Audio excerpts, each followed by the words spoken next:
Being involved with my family's philanthropy has been a marvelous journey.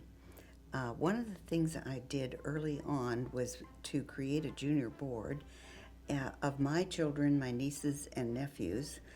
There were 10 in all, and I took them, as many of them as possible, on site visits in Los Angeles.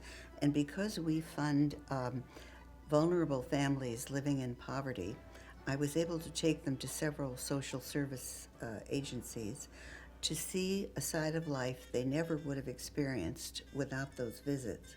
And many of them said to me that because I did that when they were in their teenage years, that it was the most impactful experience they had in their lives during that time.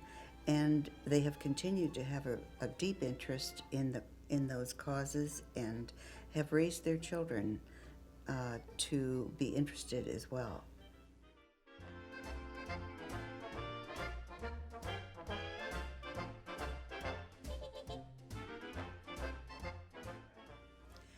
I care deeply about youth philanthropy, and I've been able to bring that into our family. We have created a junior board, which is now our senior board, and now their children are a fourth generation junior board.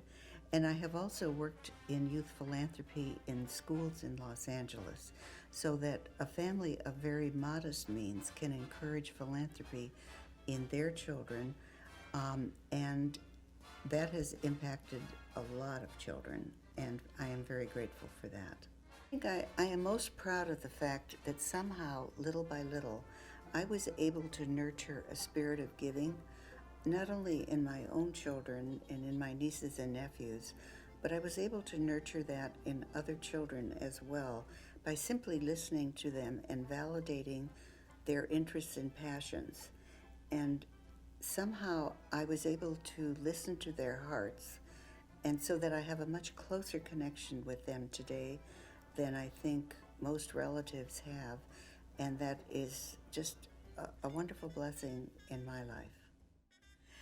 I am Shirley Fredricks. My dad was Lawrence Welk, and I'm with his foundation, the Lawrence Welk Family Foundation in Los Angeles, and I am Family Philanthropy.